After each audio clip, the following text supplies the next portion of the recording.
Nah jadi kalau anak-anak kita potensinya dikembangkan, dia sebenarnya bisa belajar sendiri kok, bisa belajar ke dalam, bisa belajar ke dalam. Cara mengembangkan potensi anak, pertama kenali Tuhannya, perkenalkan dia kepada Tuhannya.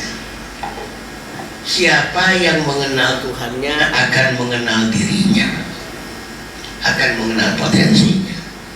Siapa yang lupa kepada Tuhannya, Allah akan jadikan dia lupa pada dirinya sendiri, pada potensinya sendiri. Ilmu tentang tauhid, ilmu tentang keimanan, ilmu tentang akidah. Sayangnya saya udah sering bilang di sini ya, ilmu yang satu ini udah jadi anak tiri sekarang. Anak kandung, anak emasnya itu tahfizul Quran sekarang, hafalan Quran itu anak emasnya.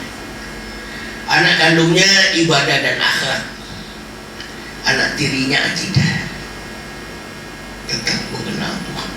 Hal yang paling utama dalam Islam sekarang telah menjadi anak tirinya, pendidikan Islam. Kita lupa. Allah berfirman, wala takunu kalladzina nasullaha fa ansahum anfusahum. Jangan kalian seperti orang yang lupa kepada Allah, lalu Allah jadikan dia lupa pada dirinya sendiri, lupa pada fitrahnya, lupa pada potensinya, lupa pada kapasitasnya, lupa pada keunikannya, lupa pada ciri khasnya. Allah dijanjikan ilmu akidah itu dalam rangka juga ilmu untuk mengenal diri manusia. Kita lebih suka, kadang-kadang anak kita masih kecil ya, Pak, bisa nggak anakku tes bakat? Anak masih 5 tahun kok tes bakat, agar segera diarahkan bakatnya. Ngapain buru-buru? Saya kalau mau saya dapat uang itu. Karena tes bakat anak itu bayarannya mahal daripada tes bakat orang dewasa. Alat tesnya juga rumit. Cuma saya bilang bukannya saya nggak butuh uang. Anak seumuran ini tuh untuk apa sebenarnya tes bakat? Biarkan aja dulu dia berbuat. Tutup mata, seakan-akan kita nggak tahu bakatnya, kita lupa bakatnya. Cucu saya yang pertama, bakatnya dari kecil udah kelihatan sangat sociable, senang bergaul dan ramah sama orang lain. Anak saya pun mengatakan, Abi, perlu nggak dikembangkan bakat sosialnya? Jangan, pura-pura nggak tahu aja. Biarkan aja dia coba ini itu, nanti akan berkembang lagi bakat yang lain. Manusia ini multi talenta, multi bakat. Cuman gara-gara bakatnya kecepatan dikembangkan, akibatnya talenta yang lain nggak berkembang. Terlalu terpesona dengan bakat anak. Coba ajakan dia berkenalan dengan Tuhan. Iya, aku juga tahu akidah itu penting, tapi nanti aja, belum waktunya. Loh, kata siapa? Saat terbaik menikah akidah adalah sejak dari dalam perut sampai 7 tahun, itu saat terbaik, itu saat utama.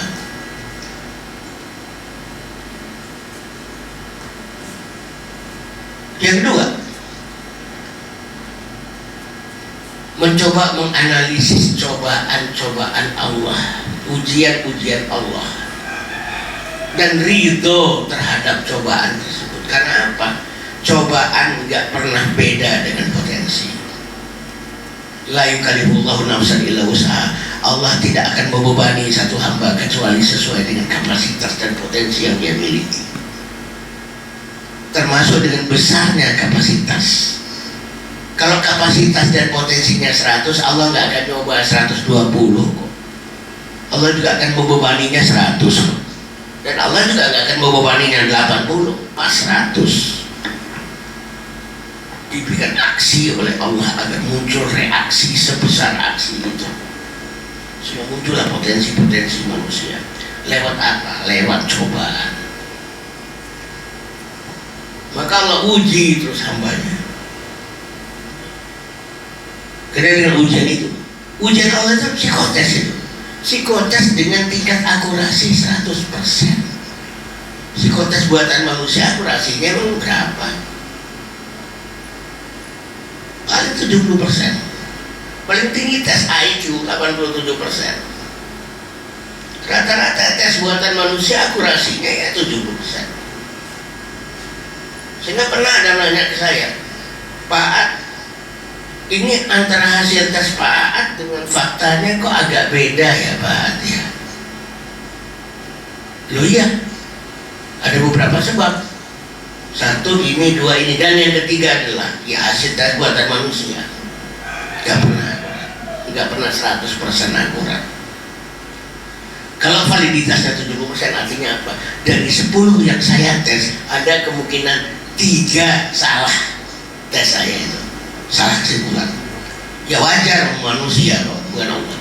Tapi tes dari Allah, ujian dari Allah, itu tingkat akurasinya 100%. Ridho, kemudian analisis.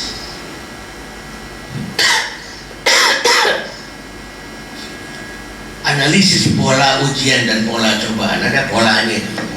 Loh, anakku kok diujinya sering sakit, baru sakit, sembuh sebentar sakit lagi, sembuh sebentar kok ya sakit lagi. Ujiannya selalu penyakit anak saya. Oke Pak, Bu, Ayah, Bunda, mungkin potensi anak Anda di bidang kesehatan, karena ujiannya penyakit. Mungkin cocoknya nanti jadi dokter, paramedis, keperawatan, ya, fisioterapis mungkin, atau farmakolog, apoteker, di bidang bekam mungkin. Kalau ujiannya memang berupa penyakit yang rutin, ini sekali lagi, ini tes potensi. Allah tidak akan pernah menguji manusia di luar potensinya, di luar kapasitasnya. La yukallifullahu nafsan illa wus'aha. Allah tidak akan pernah membebani satu jiwa kecuali sesuai dengan kapasitasnya.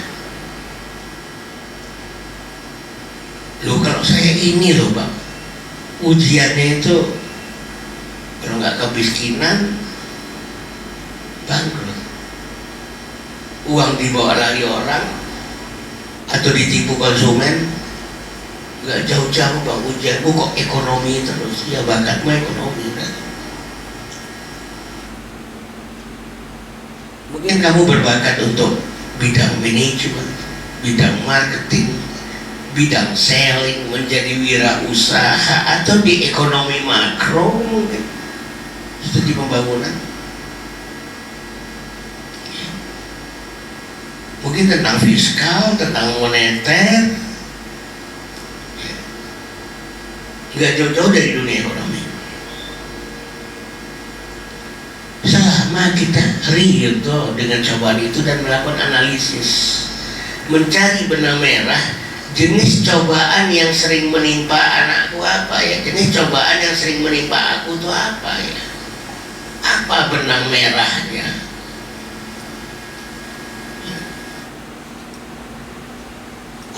Aku kok sering dihadapkan dengan problem-problem. Aku banyak masalah. Aku sering berhadapan dengan masalah adikku, masalah orang tuaku, masalah tetangga, banyak yang curhat kepadaku. Oh ya, mungkin kamu itu calon psikolog berarti. Calon psikolog. Kemudian untuk mengembangkan dan menggali potensi manusia juga tadi sudah katakan ya, terus berbuat, coba. Jangan belum apa-apa anak itu udah diarahkan minatnya, bakatnya, talentanya, apa namanya, passion. Bahkan kita seringkali nggak mampu membedakan mana minat, mana bakat, mana passion, mana bakat. Minat itu belum tentu bakat, passion itu juga belum tentu bakat. Passion itu hasrat, gairah, banyak dipengaruhi oleh faktor-faktor eksternal. Gara-gara sering nonton drama Korea, tiba-tiba aku punya passion di bidang ini, ya itu kan pengaruh drama Korea, bukan karena bakat. Walaupun bakat juga berpengaruh terhadap passion. Malah Allah mengatakan kutiba alaikumul qital wa huwa kurhun lakum, diwajibkan atas kalian berperang, padahal perang bukan passion kalian. Asa takrahu syai'a wa huwa khairul lakum, boleh jadi kalian gak passionate dengan sesuatu padahal itu yang lebih baik bagi kalian. Wa asa tuhibbu syai'a wa huwa syarrul lakum, boleh jadi kalian passionate dengan sesuatu padahal itu yang buruk bagi kalian. Kalau bicara passion saya sekarang ini tidur sebenarnya, karena baru nyampe jam 3 tadi. Itu kan gak langsung tidur gitu ya, mandi dulu, beres-beres dulu segala macam ya. Tidur sebentar udah subuh, tidur lagi. Bicara passion saya sekarang tidur ya. Dan lucu ya, sekarang jadi pembicara parenting ya. Yang paling saya nggak suka itu psikologi anak. Kuliah saya itu jelek terus kalau dari psikologi anak itu, jelek terus. Gara-gara jelek, nilainya E terus, akhirnya sering ulang. Yang kelima baru lulus, dapat C. Ya mungkin karena 5 kali kuliah ilmunya lengket gitu. Jadi coba dan coba aja, terus mencoba. Wa kuliah malu fasayarallahu amalakum wa rasuluhu wal mu'minun. Katakanlah, berbuatlah kalian agar Rasul Allah, Rasul dan orang-orang beriman melihat perbuatan kalian dan akan memfeedback perbuatan kalian, akan di-feedback, bukan sekedar dilihat, akan di-feedback. Trial and error, terus aja coba. Jangan terlalu menganggap wah bakat anakku di bidang ini aku arahkan dari kecil. Ya iya, gara-gara terlalu diarahkan dari kecil akhirnya bakat-bakat yang lain gak muncul. Sebenarnya sampai manusia umur 40 tahun biarin aja dia itu terus mencoba. Capacity building 0 sampai 15 tahun character building, membangun karakter. 15 sampai 40 tahun capacity building, mengembangkan kapasitas. Tapi orang itu kadang-kadang ingin terlalu cepat sukses, terlalu cepat ini. Iya memang karirnya sukses, gajinya jadi gede, pangkatnya cepat naik, tapi potensinya nggak berkembang. Pada dunia ini terlalu rumit kalau hanya diselesaikan lewat satu potensi saja. Saya pernah nulis di Facebook judulnya Talenta. Ada seorang karyawan Pertamina yang begitu yakinnya bakatku itu memang jadi pegawai, jadi seorang profesional. Kebetulan aku lihat juga silsilah keluargaku itu nggak ada yang jadi pedagang, kalau nggak guru ya ustadz. Tiba-tiba begitu dia nikah, mertuanya punya masalah, bisnisnya hampir bangkrut, utangnya gede miliaran. Mertua minta ke dia, kamu bisa nggak nyelamatkan bisnis keluarga, katanya. Waduh Pak, bukan bakat saya Pak, bukan talenta saya Pak. Cobalah, bantulah, kasihanilah mertuamu ini. Akhirnya dia bantu, sukses. Dia menjadi konglomerat kecil di Banjar, Ciamis, Tasikmalaya sekarang, dengan minimarket pajajarannya, toserba pajajarannya. Kalau kita ke alun-alun Banjar, itu ada toserba besar pajajaran. Iya, punyanya Kang Jajak gitu. Punyanya Kang Jajak. Sekarang dia udah jadi konglomerat kecil, dan sekarang dia bikin jaringan usaha yang baru. Jadi jaringan usaha yang lama itu retail udah besar sekarang, yang baru bergerak di pertanian ya, distribusi pertanian. Jadi dia udah punya 2 belalai sekarang, 2 gurita ya. Dulu nggak bakat katanya. Saya ceritakan kisah Kang Jajar itu. Kebetulan dia menganggap saya gurunya dia, sehingga saya kalau ke Banjar itu wah, dia jemput, dia anterin gitu. Selama dia nganterin saya, dia banyak cerita tentang kisah masa lalunya dia. Lalu saya tulis. try and try. Dekat dengan alam. Manusia itu kalau di alam bebas, aslinya itu keluar, potensinya itu keluar. Topeng-topengnya lepas. Manusia ketika masih dalam ruangan kayak gini nih, banyak topeng, jaim kita di ruang-ruang kayak gini nih, nggak tampil secara natural. Memang untuk tampil secara natural harus di nature, harus di alam bebas. Piknik, camping, hiking, outbound atau outing. Di alam bebas seperti itu, potensi manusia lebih mudah untuk kita pahami. Watak-watak manusia itu lebih mudah kita pahami, karena aslinya keluar. Saya bahkan lucu ya, kalau saya lagi camping sama murid-murid saya, itu dia lupa kalau saya ini gurunya dia. Saya dibercandain terus, diledekin terus dan sebagainya. Kenapa? Manusia itu di alam bebas itu lebih natural, lebih apa adanya.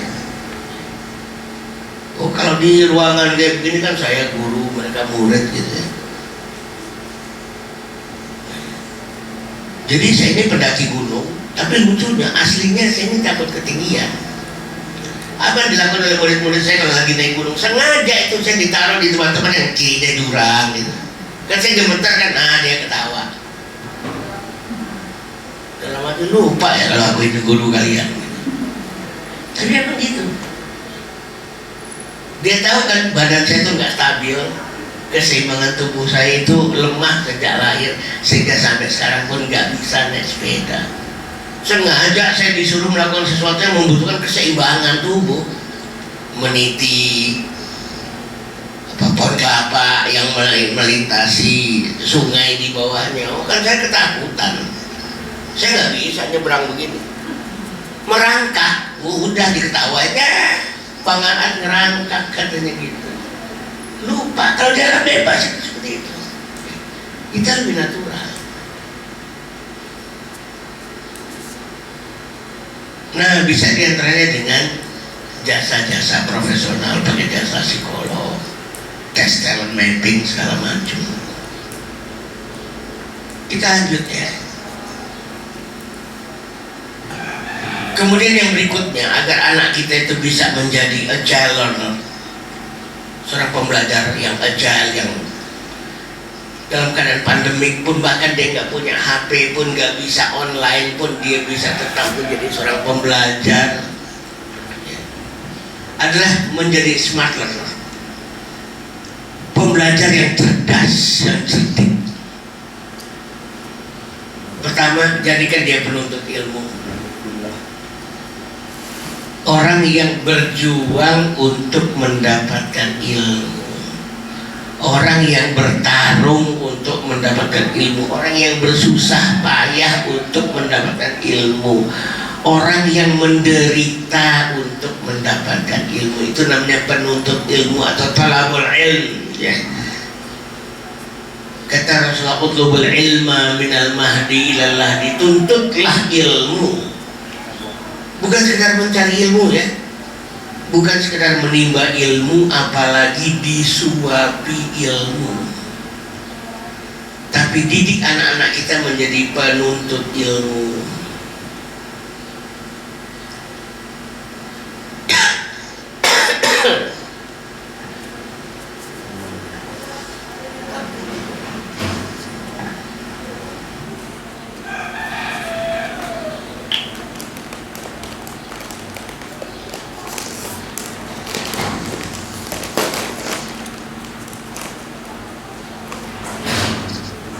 Karena aslinya ilmu itu dituntut, diburu, dikejar, diperjuangkan, berdarah-darah, keluar keringat dan air mata.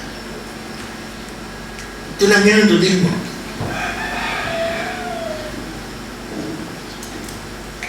Saya selalu menyebutkan dua hal yang harus dialami manusia kalau ingin disebut penuntut ilmu. Satu, darah, keringat, air mata. Yang pertama, jangan dibikin mendapatkan ilmu itu mudah. Jangan. Kecuali kalau sampai 7 tahun ya, nyamankan dia. Tapi di atas 7 tahun ke atas, bikin dia berdarah-darah, keringat, air mata buat dapat ilmu, Untuk mendapatkan satu ilmu pun berdarah. Yang kedua, muliakan guru.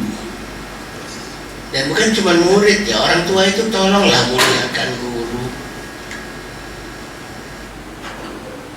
Bukan menghormati guru ya, menghormati itu kurang, tapi memuliakan. Bukan menghormati tamu ya, tapi memuliakan tamu, itu yang diajarkan Islam. Menghormati tamu itu masih kurang, memuliakan tamu. Menghormati guru masih kurang, tapi memuliakan guru itu yang mesti kita lakukan ya. Jadi cirinya dua itu. Pertama, darah keringat air mata. Yang kedua, tolong muliakan guru.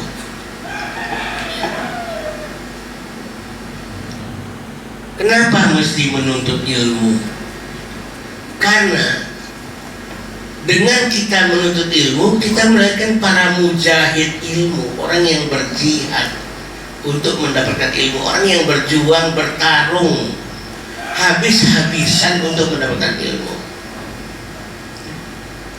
Makanya saya sering kali mengatakan pada ayah bunda, jangan biasakan ya ngundang guru ke rumah, itu kurang sopan. Kalau mau les juga anak kita yang ke rumah guru ya. Kalau mau les juga anak kita suruh ke rumah gurunya. Karena ini terkait adab ya. Ini terkait adab. Jangan pernah disuapi ilmu anak kita. Pernah 14 tahun yang lalu saya diundang oleh Gagama ya, keluarga alumni Gajah Mada. Bang, kami mau diskusi sama abang. Kenapa? Saya bilang, kenapa belakangan lulusan UGM itu kalah saing di dunia kerja dengan lulusan-lulusan yang lain? Sekarang kita udah mulai kalah sama lulusan Unibrau, Bang, Brawijaya Malang. Apakah kami kurang kompeten? Enggak lah, enggak mungkin anak UGM kurang kompeten. Kampus keren gini kok. Saya bilang, masa kurang kompeten? Cuman kalian kurang berjuang. Dosen kalian itu terlalu baik. Saya tahu dosen UGM terlalu baik. Enggak tega nyiksa mahasiswa, itu kesalahannya itu ya, enggak tega nyiksa mahasiswa, kurang keras. Saking baiknya, saking dedikatifnya itu mahasiswa itu tinggal disuruh buka mulut lalu disuapin. Nah ini kesalahannya, sehingga nggak punya daya juang, nggak punya daya taruh. Kalau saya dari UI sebenarnya apes. Kenapa? Dosennya itu hobinya meroyek.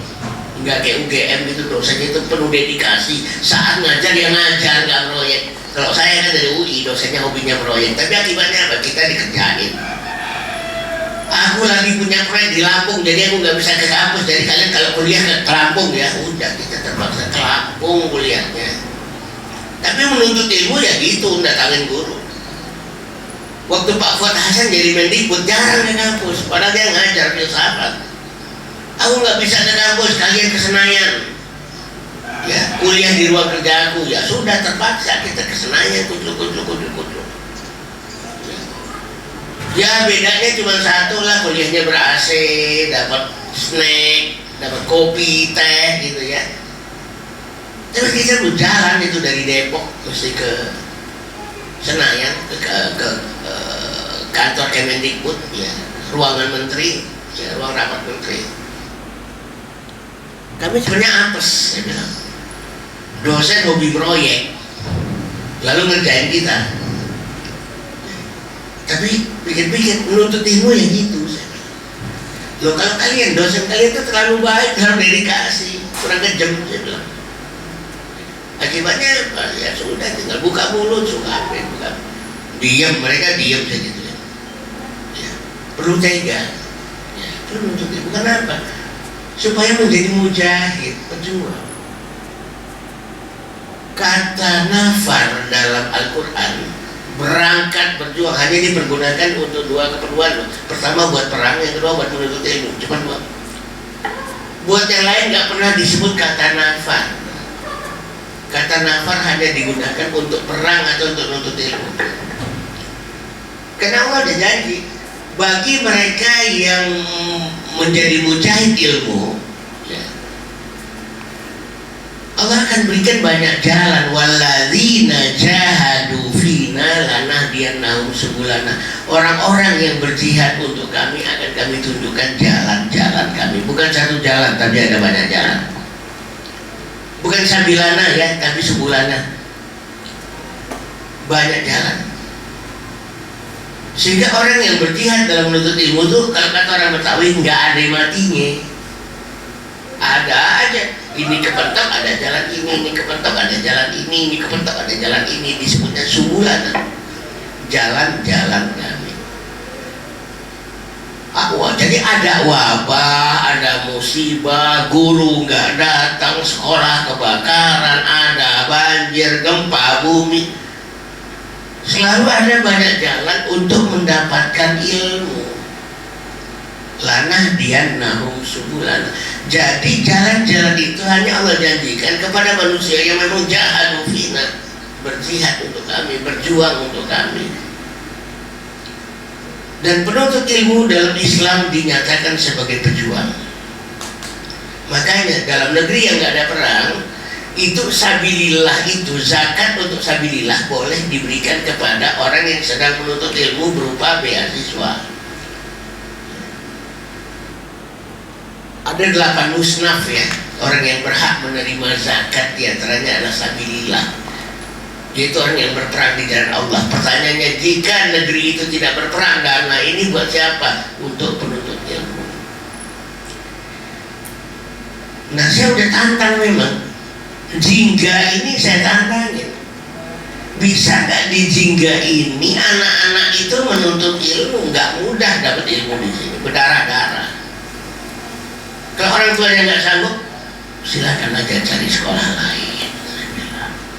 Di sini tempatnya berdarah-darah. Sekolahnya Sang Raja Tega. Saya tantang Jingga. Dulu Jingga berani Raja Tega sama anak-anak jalanan. Sekarang sama anak yang punya orang tua kaya raya berani tega nggak? Saya bilang. Ya, nggak usah ngaku-ngaku tega. Dulu memang tega, saya tahu. Tapi yang ditangani siapa? Anak jalanan yang gak punya orang tua, saya bilang. Yang kalau tega sama anaknya gak ada orang tua yang marah. Sekarang coba berani gak? Orang tuanya ada, bisa dimarahin, berani tega gak? Saya bilang. Baru namanya Jinggala School ya. Sekolah kehidupan. Yang namanya kehidupan yang itu masuk surga, yang menderita masuk surga itu. Tapi ini dalam rangka apa? Agar anak kita itu pun diberikan oleh Allah banyak jalan subulana. Sehingga dalam keadaan pandemi begini, nggak bisa tatap muka, nggak bisa offline, mereka punya banyak jalan untuk mendapatkan ilmunya sendiri. Seandainya nggak punya gadget atau nggak di relay, nggak disiarkan kayak begini, mereka tetap punya ada sekian banyak banyak jalan. Mereka-mereka yang memang sudah menjual dirinya kepada Allah. Wa minan nasi may yasri nafsahu ibtigha'a mardatillah wallahu ra'ufun bil ibad. Dan di antara manusia ada orang-orang yang telah menjual dirinya mencari ridho Allah. Allah menjadi penyantun bagi hamba-hambanya yang mau menjual dirinya. Ini menjelang Idul Adha. Jual anak kita pada Allah, kurbankan dia, sembelih dia. Sekarang ini anak-anak kita udah jadi Tuhan-Tuhan kecil. Kita begitu protektifnya terhadapnya, kita begitu takutnya. Sampai ketika tahun ajaran itu dimulai orang tua takut, masih cemas. Aduh, kalau anakku kok aku suruh sekolah di mana ya nanti, kalau ketularan di mana? Dia sih barangkali kebal, tapi lalu dia pulang jadi carrier kita yang kena. Waduh, sejuta ketakutan yang ada sampai sekarang. Saya bilang, karena anak kita udah jadi Tuhan-Tuhan kecil kita, Tuhan-Tuhan kecil yang kita proteksi gitu Pak. Padahal manusia yang daya tahan tubuhnya, imunitasnya paling tinggi itu anak-anak. Anak-anak. Tapi memang pendidikan kita, saya juga nggak salahkan ayah bunda, terutama bunda ya. Pendidikan kita sudah mengajarkan kita untuk parno,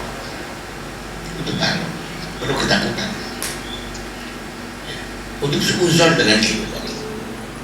Sampai saya pernah bilang waktu itu di Facebook, ayah bunda, anak di Indonesia itu 31,7% dari populasi. Dari populasi. Apakah yang terkena COVID-19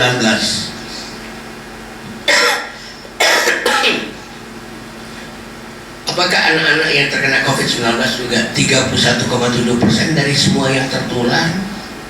Enggak kan? Tapi cuma 2,34% kan? Bukan 31,7 tapi 2,34%. Karena imunitasnya memang tinggi. Tahu nggak berapa dari total yang meninggal gara-gara COVID-19, berapa persen anak-anak? Apakah 31,7% dari dari total yang meninggal? Enggak, cuma 0,92% dari total yang meninggal adalah anak-anak, yaitu 14 orang. Dari yang meninggal kan udah mencapai 3.000-an ya. 14. Sekitar 0,92, mungkin sekarang lebih kecil lagi, mungkin 0,8 sekian persen. Nah cuman kalau ketakutan tetap aja bunda bilang, Ustadz tapi 14 itu kan nyawa Ustadz. Mau ngomong apa sih? Loh kalau itu yang dipikirkan ya udah nggak usah dimasukkan anak ke sekolah. Memang kenapa? Anak yang mati gara-gara dibully di sekolah jauh lebih banyak dari 14 orang dalam setahun, lebih dari 100. Itu yang ditakuti. Kenapa kalau kasus bully nggak pernah bilang, lo itu kan nyawa kok? Kenapa giliran COVID lo itu kan nyawa?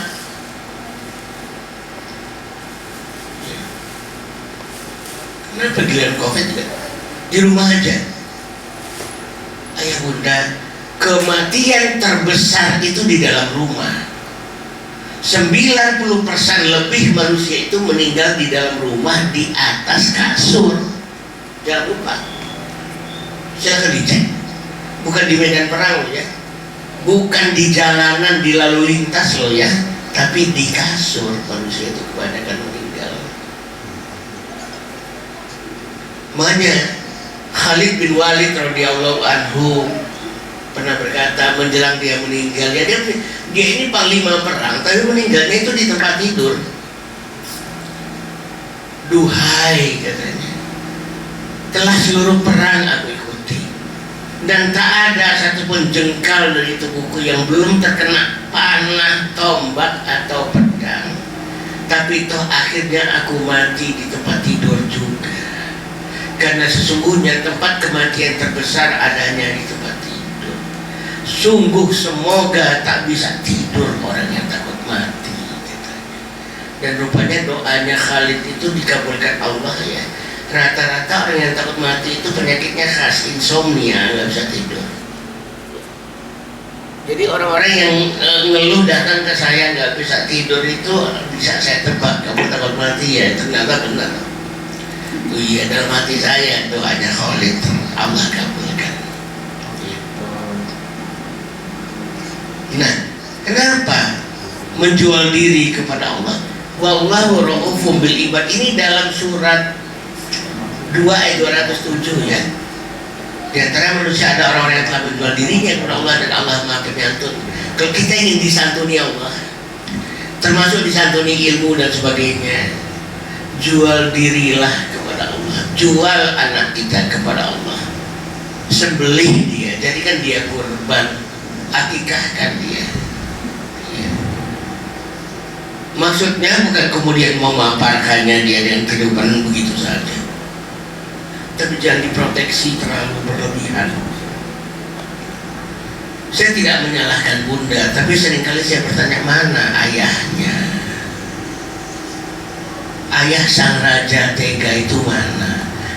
Kalau fitrah bunda wajarlah, dia itu sangat protektif, wajar. Namanya dia yang mengandung Dia yang mengasuh, yang menjaga, memberikan makan, menyusui. Wajar kalau bunda itu protektif. Pertanyaannya, ayahnya mana? Tapi konon ayah sekarang malah lebih gak tega lagi dibandingkan bunda katanya. Ya. Tapi ini memang syarat. Ya. Kalau ingin anak-anak kita menjadi smart learner, memang harus dilepas.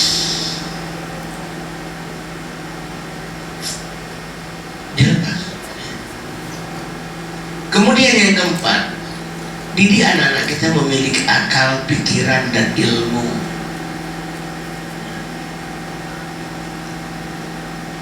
Rumah banyak buku, tapi anak tak memiliki, tak mengembangkan akal, pikir, ilmu. Kenapa? Dengan akal, pikir, ilmu, dia bisa belajar dari pohon, bisa belajar dari kerikil, bisa belajar dari awan, bisa belajar dari burung, belajar dari pot kembang. Semuanya menjadi sumber pembelajaran. Gak harus bergantung pada gadget, gak harus bergantung pada online. Dia bisa belajar dari macam-macam. Karena apa? Inna fi dzalika laayatil liqaumin yaqilun. Pada yang demikian itu terdapat tanda-tanda bagi yang berakal. Inna fi dzalika laayatil liqaumin yatafakkarun. Pada yang demikian terdapat tanda-tanda bagi yang berpikir. Inna fi dzalika laayatil alimin. Pada yang demikian itu terdapat tanda-tanda kekuasaan Allah bagi yang berilmu. Jadi akal, fikir, ilmu. Saya tertarik, ada seorang anak sekarang baru masuk kelas 1 SMP ya, di Bandung. Memang fasilitas teknologi di keluarganya sangat terbatas, tapi mungkin itu yang menyebabkan kemudian akalnya berkembang untuk membaca tanda di luarannya. Gitu. Ibunya murid saya kebetulan, dan dia kenal juga dengan saya. Dia nyebut saya Pak Guru.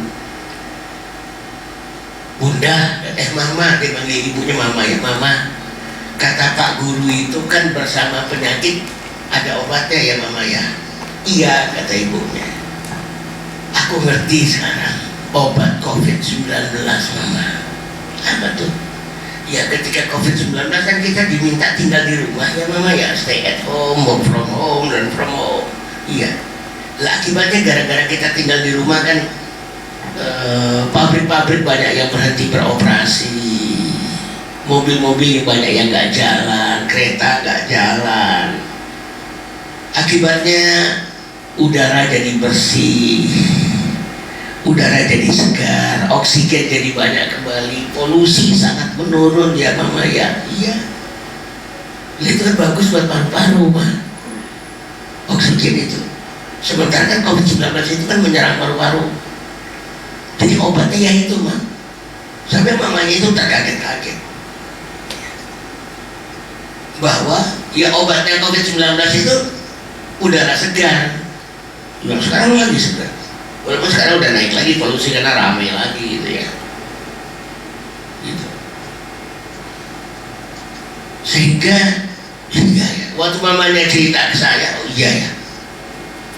Makanya saya sekarang selalu pagi-pagi keluar rumah, nggak ada orang di sekitar saya. Apa harus dilakukan? Ya buka masker, hirup udara. Kalau ada orang lagi dekat-dekat, tutup. Rumah saya dengan Kaliurang itu cuma 22 kilo. Saya sering ke Kaliurang sana. Toh lokasi wisata kan pada tutup, sepi. Saya datang ke kawasan wisata, buka masker, hirup udara segar sambil menikmati Gunung Merapi. Karena sekarang Gunung Merapi itu terlihat jelas ya, karena nggak polusi. Waktu saya posting di Facebook, tetap mak-mak marah loh. Mak-mak marah. Wah Ustaz, tadi tidur orang lain, gimana Ustaz? Nah, Parno lagi gitu ya. Kalau Parno mah nggak ada habis-habisnya. Iya, saya kan itu ke tempat wisata justru karena tempat wisata itu kosong, nggak ada siapa-siapa, Bayangkan, saya bilang, gardu pandang di Kaliurang yang 11 hektar itu cuma saya sendirian, apa yang ditakutin? Saya bilang, ya tapi nanti yang lain ikutan jadi rame deh Ustaz. Kalau Parno mah Parno aja gitu ya. Padahal udara itu segar.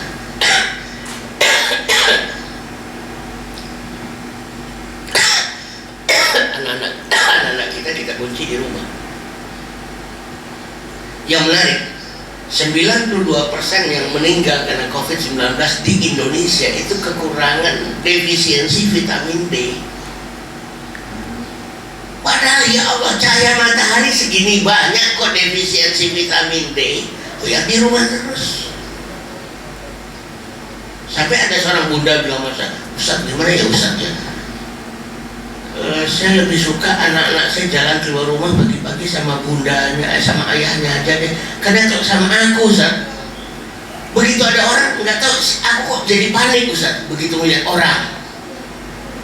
Bunda zaman sekarang tuh mulai panik kalau anak-anak pagi-pagi diajak jalan-jalan di komplek, tiba-tiba ada orang lain gitu. Loh ya, kalau takut kan tinggal distance kan, nggak usah panik. Sekarang panik loh. Dan saya kan udah sampaikan di Facebook teorinya, terlalu lama di rumah akan mengalami gangguan agorafobia, takut sama luar rumah. Kalau nggak takut penyakit wabah, kalau nggak takut kecelakaan, satu lagi apa yang saya lupa ya, ada 3 ya. Agorafobia itu cuma ketakutannya ada 3 ya. Dan sebentar lagi siap-siap aja saya, tapi ini bukan nyumpain ya, siap-siap aja. Anak kita kan di rumah terus, nggak gaul sama temennya ya. Nanti begitu COVID-19 selesai, COVID-nya udah selesai, tapi muncul gangguan sosial pada anak-anak. Nanti habis ini yang laku psikolog kira-kira. Ya, psikolog laku sebentar lagi. Karena anak-anak mulai mengalami gangguan sosial sekian lama nggak gaul sama teman-temannya. Hati-hati ya. Ini tolong para ayah nih, kalau bunda ketakutan saya ngerti lah, kalau bunda ketakutan, kalau bunda parno saya ngerti lah. Cuman karena nggak ada ayah yang mendampingi ya. Ini saya bukan nyumpahin loh. Kalau anak COVID-19 selesai mulai mengalami gangguan-gangguan sosial, kenapa? Bergaul itu kebutuhan eksistensial manusia, kebutuhan yang paling asasi pada manusia. Makanya saya bilang, saya agak-agak memprovokasi Jingga ini ya. Buka dunia offline kalian ya. Buka dunia, tapi didik dulu anak-anak di rumah ya. Didik, ajari disiplin protokol, tapi buka offline kalian. Minimal berganti-gantian lah. Kalau dulu kapasitasnya full ya, sekarang kapasitasnya sepertiga lah. Minimal per 2 hari anak-anak itu ada di sini untuk memenuhi kebutuhan eksistensial manusia. Saya ingat film Castaway ya, yang dimainkan oleh Tom Hanks.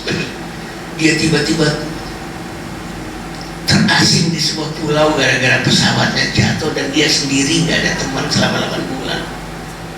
Timbul kebutuhan eksistensial untuk bersosialisasi terpaksa. Sebuah bola voli dia lukis untuk jadi teman, untuk ngobrol sama bola voli.